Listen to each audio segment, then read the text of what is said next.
हमेशा सोच समझ कर काम करो।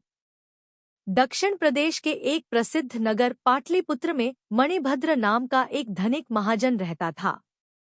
लोक सेवा और धर्म कार्यों में रत रहने से उसके धन संचय में कुछ कमी आ गई। समाज में मान घट गया।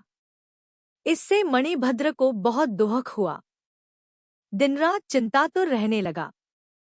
यह चिंता निष्कारण नहीं थी। धनहीन मनुष्य के गुणों का भी समाज में आदर नहीं होता। उसके शील कुल स्वभाव की श्रेष्ठता भी दरिद्रता में दब जाती है। बुद्धि, ज्ञान और प्रतिभा के सब गुण निर्धनता के तुषार में कुम्हला जाते हैं।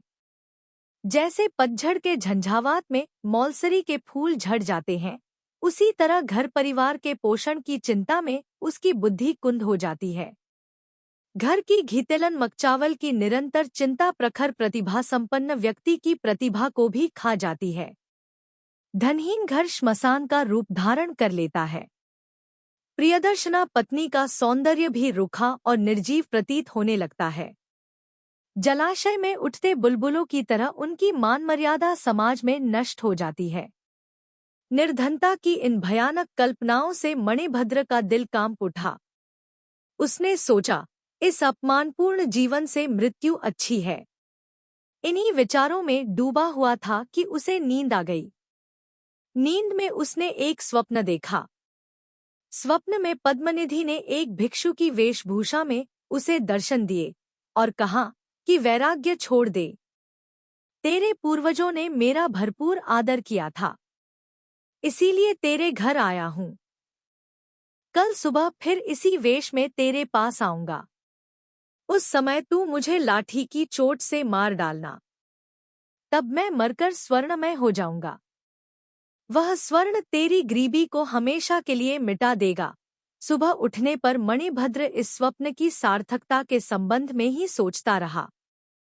उसके मन में विचित्र शंकाएं उठने लगी। न जाने यह स्वप्न सत्य था या असत्य, यह संभव है या असंभव। इन्हीं विचारों में उसका मन डांवाडोल हो रहा था। हर समय धन की चिंता के कारण ही शायद उसे धन संचय का स्वप्न आया था। उसे किसी के मुख से सुनी हुई यह बात याद आ गई कि रोगग्रस्त, शोकातुर, चिंताशील और कामार्त मनुष्य के स्वप्न निरर्थक होते हैं। उनकी सार्थकता के लिए आशावादी होना अपने को धोखा देना है। मणिभद्र यह सोच ही रहा था कि स्वप्न में देखे हुए भिक्षु के समान ही एक भिक्षु अचानक वहां आ गया। उसे देखकर मणिभद्र का चेहरा खिल गया। सपने की बात याद आ गई। उसने पास में पड़ी लाठी उठाई और भिक्षु के सिर पर मार दी। भिक्षु उसी क्षण मर गया। भूमि पर गिरने के साथ ही उसका सारा शरीर स्वर्णमय हो गया। मणिभद्र ने उसका स्वर्णमय मृतदेह छिपा लिया। किंतु उसी समय एक नाई वहां आ गया था। उसने यह सब देख लिया था। मणिभद्र ने उसे पर्याप्त धनवस्त्र आदि का लोभ देकर इस घटना को गुप्त रखने का आग्रह किया। नाई ने वह बात किसी और से तो नहीं कही, किंतु धन कमाने की इस सरल रीति का स्वयं प्रयोग करने का निश्चय कर लिया। उसने सोचा, यदि एक भिक्षु लाठी से चोट खाकर स्वर्णमय हो सकता है तो दूसरा क्यों नहीं हो सकता। मन ही मन ठान ली कि वह भी कल सुबह कई भिक्षुओं को स्वर्णमय बनाकर एक ही दिन में मणिभद्र की तरह श्री संपन्न हो जाएगा। इसी आशा से वह रात भर सुबह होने की प्रतीक्षा करता रहा। एक पल भी नींद नहीं ली। सुबह उठकर वह भिक्षुओं की खोज में निकला। पास ही एक भिक्षुओं का मंदिर था।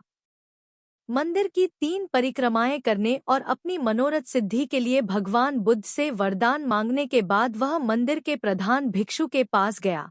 उसके चरणों का स्पर्श किया और उचित वंदना के बाद यह विनम्र निवेदन किया कि आज की भिक्षा के लिए आप समस्त भिक्षुओं समेत मेरे द्वार पर पधारें।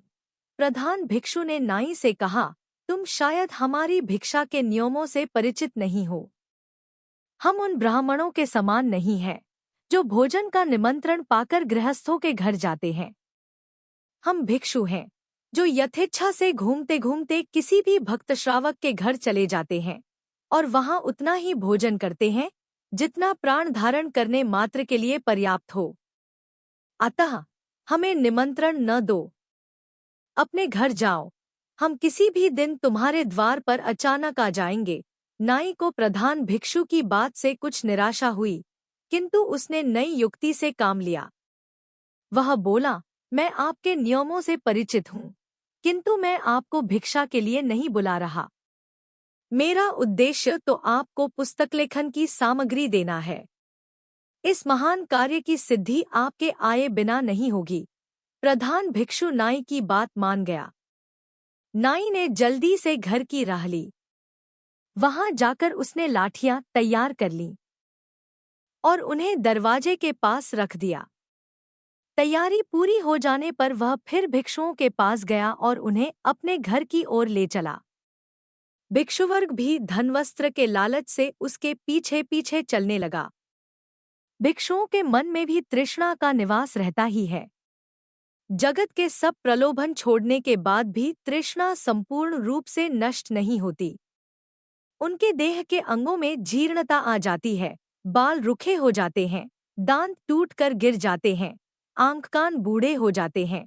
केवल मन की तृष्णा ही है जो अंतिम श्वास तक जवान रहती है। उनकी तृष्णा ने ही उन्हें ठग लिया। नाई ने उन्हें घर के अंदर ले जाकर लाठियों से मारना शुरू कर दिया। उनमें से कुछ तो वहीं धराशायी हो गए और कुछ का सिर फूट गया। उनका कोलाहल सुनकर लोग एकत्र हो गए।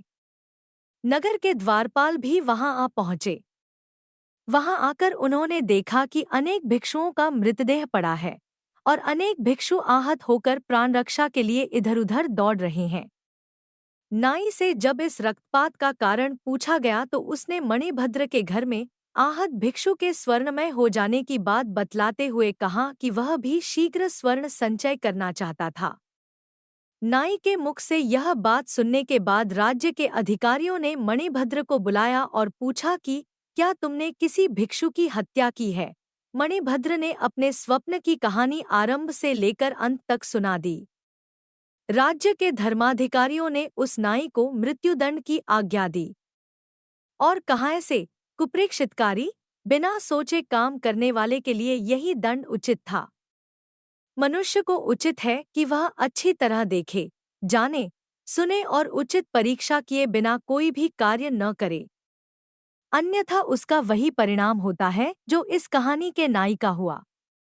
सीख: अच्छी तरह देखे, जाने, सुने और उचित परीक्षा किए बिना कोई भी कार्य न करो।